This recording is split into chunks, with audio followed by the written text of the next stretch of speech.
Hello hi. London തിയേറ്ററിലെ കലാകാരിയായിരുന്നു Hannah. അവളെ ഭർത്താവ് ഉപേക്ഷിച്ചു. 2 കുട്ടികളുടെ അമ്മയാണ് ഹന്ന. ദാരിദ്ര്യവും പട്ടിണിയും നിറഞ്ഞ ജീവിതം. സ്റ്റേജിൽ പാട്ടുപാടിയും കഥ പറഞ്ഞും ആളുകളെ രസിപ്പിക്കുക എന്നതായിരുന്നു അവളുടെ ജോലി. ഇളയ കുഞ്ഞും എപ്പോഴും അവളോടൊപ്പം ഉണ്ടാവും. ഒരു ദിവസം അവൾ സ്റ്റേജിൽ പെർഫോം ചെയ്യുമ്പോൾ അവളുടെ ശബ്ദം അടഞ്ഞുപോയി. അതോടെ കാണികൾ കൂക്കിവിളി തുടങ്ങി, കല്ലെറിഞ്ഞു. ഗ്രീൻ റൂമിലേക്ക് ഓടി അവൾ പൊട്ടിക്കരഞ്ഞു. വിശപ്പടക്കാനുള്ള തന്റെ ഏക മാർഗം അടയുകയാണെന്ന് അവൾ തിരിച്ചറിഞ്ഞു. തിയേറ്റർ ഉടമയും ആകെ വെപ്രാളത്തിലായി. അയാൾ അവളുടെ ചെറിയ മകനെ സ്റ്റേജിലേക്ക് പറഞ്ഞയച്ചു. ആളുകൾ നിശബ്ദരായി. ഇവൻ എന്താണ് കാണിക്കാൻ പോകുന്നത്? അവൻ പാട്ടുപാടി, പല ഗോഷ്ഠികൾ കാണിച്ചു. ഉള്ളത് പറയാമല്ലോ, ആളുകൾക്കത് നന്നെ രസിച്ചു.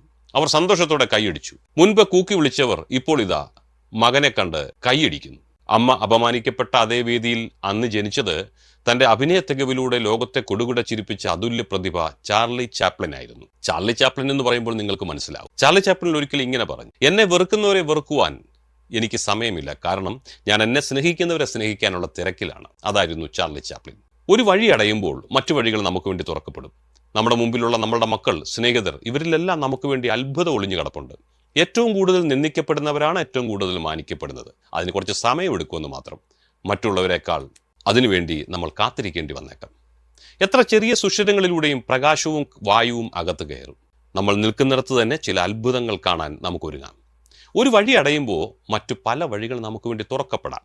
പക്ഷേ ക്ഷമയോടെ കാത്തിരിക്കാൻ നാം തയ്യാറാകണമെന്ന് മാത്രം. Have A nice day.